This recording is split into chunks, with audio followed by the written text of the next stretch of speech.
Hi, School District 132. It's Pam Witt here from Parents Night Out.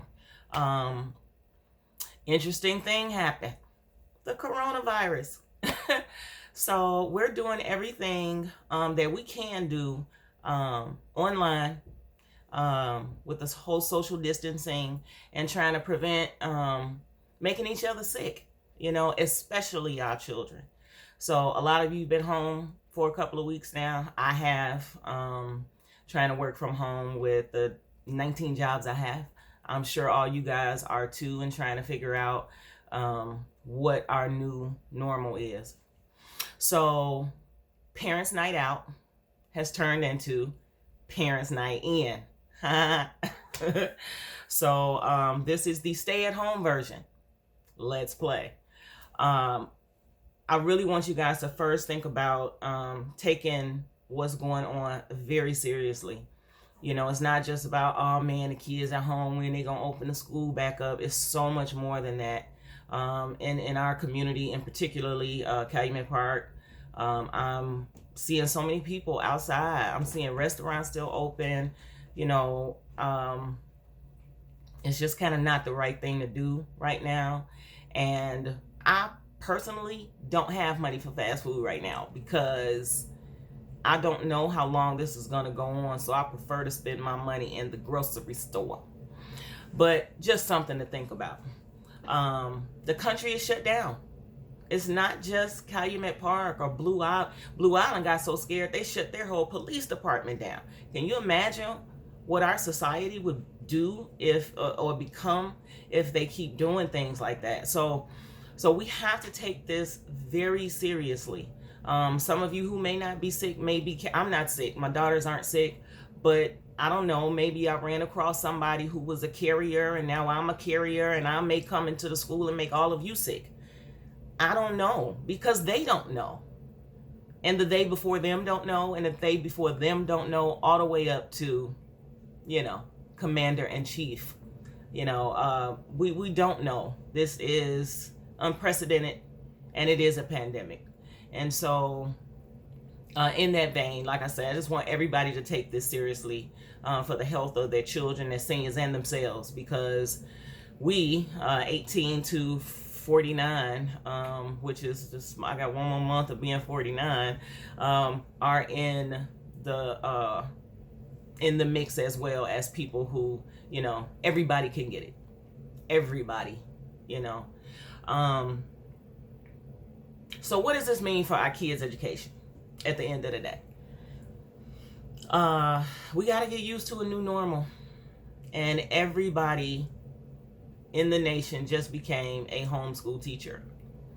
A lot of us have districts like 132 who are staying engaged with us and helping us transition into teaching our kids at home, because a lot of us haven't been doing that. Of course, we taught the basics. We're the first teacher.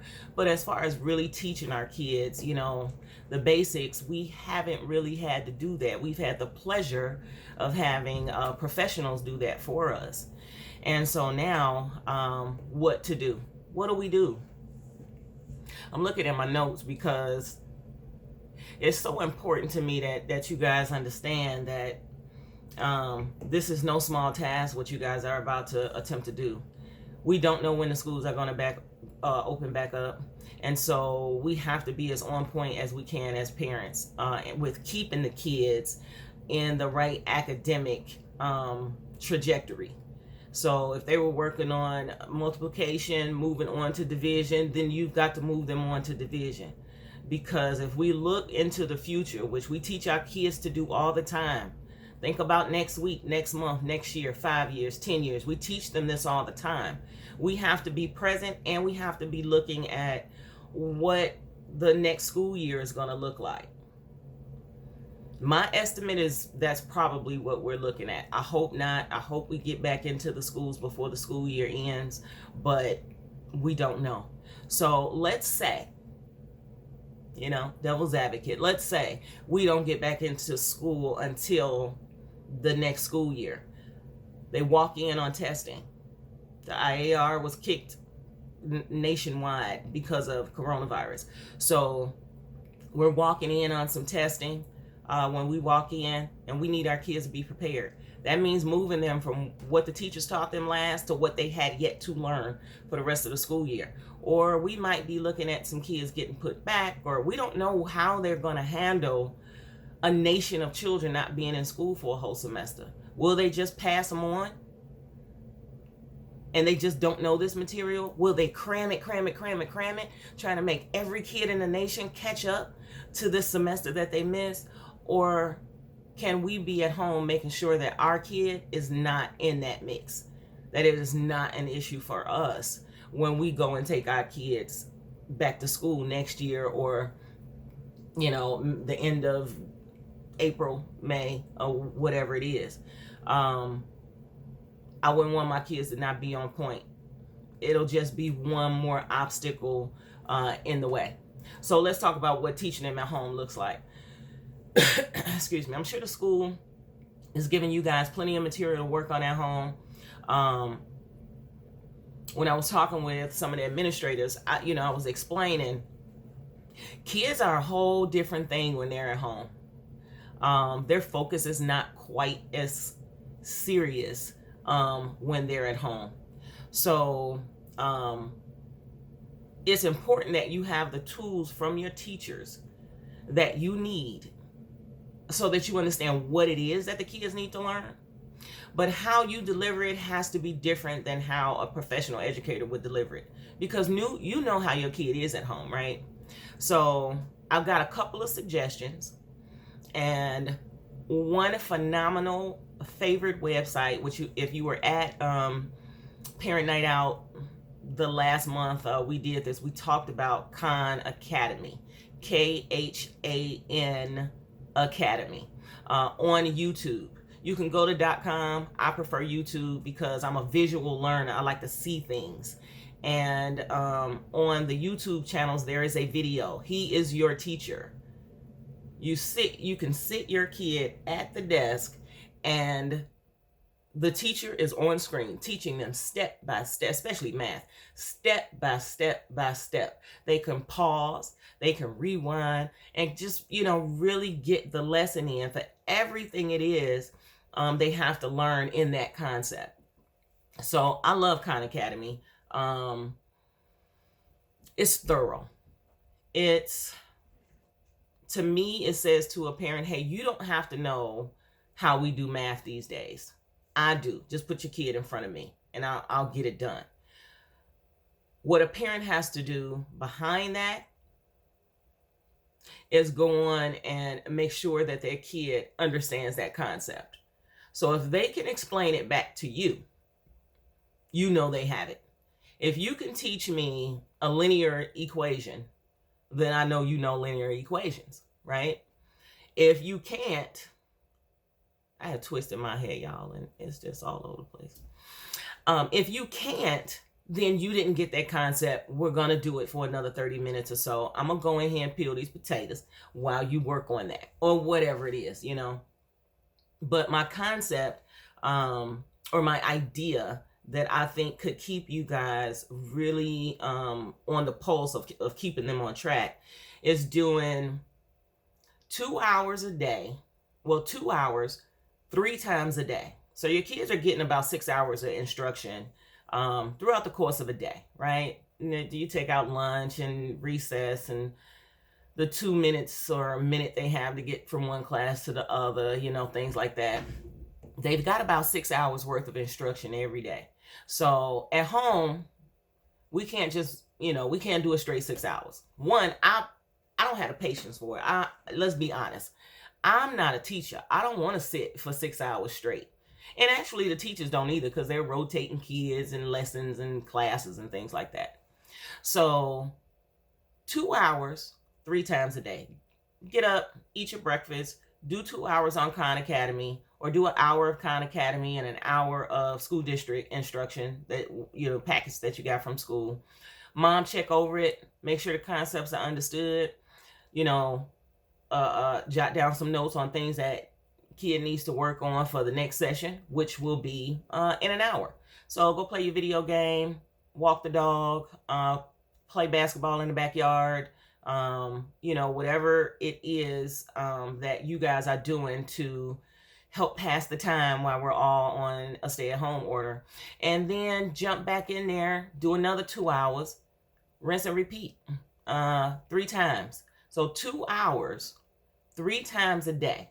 You pick the times. Let the kid pick the times. Though, offering choice is always a great thing to do. So offering either 2 hours of study 3 times a day, or 3 hours of study 2 times a day.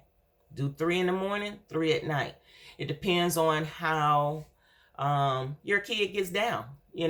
How focused are they? Do they want to just jump in there and knock it out? I can tell you right now, my teenager will jump in there and knock out the whole 6 and not want me to say nothing else to her for the rest of the day. But work it how your kid operates, but make sure that it's 6 hours of instruction every day, Monday through Friday. And then your weekend is what it was in the new normal, but your weekend is what it is. So this is going to prevent boredom. Your kids are bored to death. I'm bored. And I'm in school online with 2 jobs. Well, 1 now. 1, I got the boot. So my older kid got the boot. So a little bit of pressure. But I'm not the only one, and I don't feel like, oh, woe is me. I am rolling with the punches and trying to figure out, again, what the new normal is about to be. Praying for all of us that we don't get sick, that we don't lose our homes, cars, and stay safe. But we really have to find out what that new normal is. And boredom is part of that. So keeping the kids engaged. We were forcing them to go to school every day. We can force them to do 6 hours of instruction at home every day. And teach them to appreciate, well, hey, at least you ain't got to go to school now. You can sit at home in your pajamas and do it.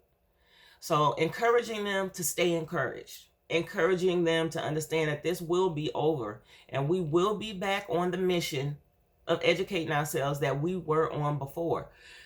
Years are going to pass. You have to get a job. You have to take care of yourself. This is what education is all about. We got to keep it pushing. We got to keep it moving. It is inevitable that school is going to return. It's coming back. Don't panic, parents. You do not have to take them from here all the way through high school.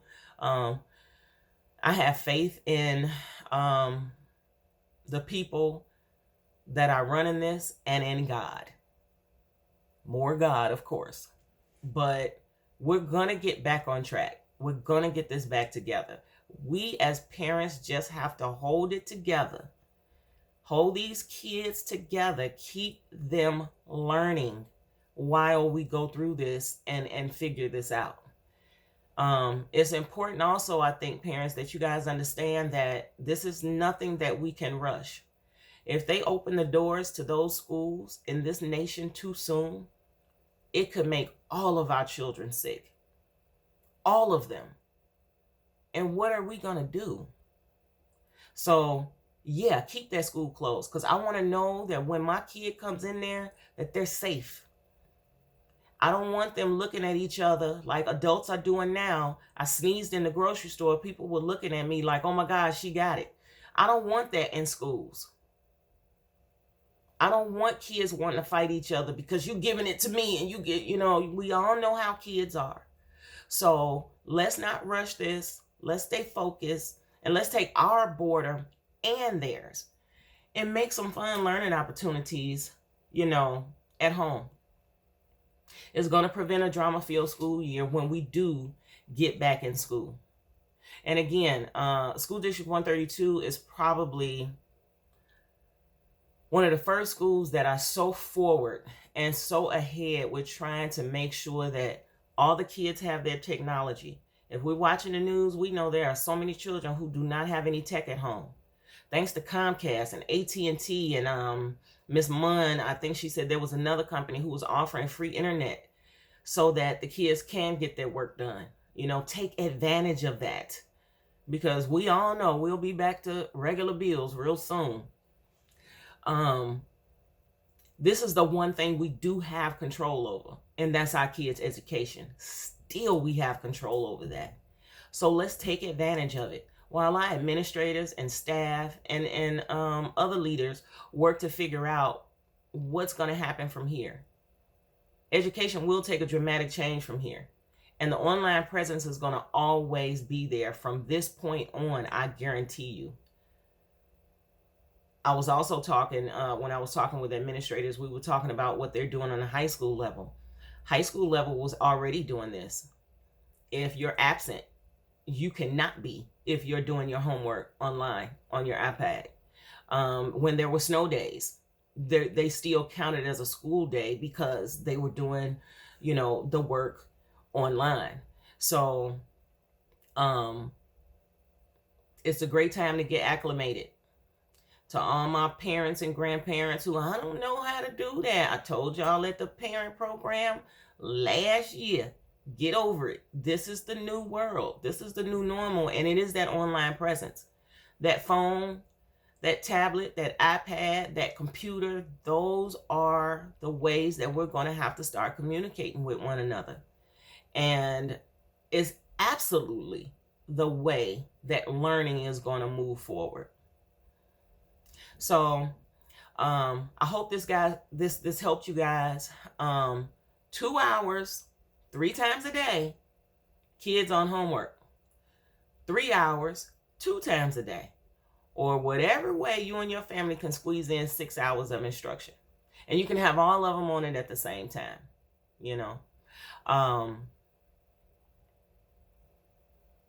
It's important that we stay connected at this time as many ways as we can.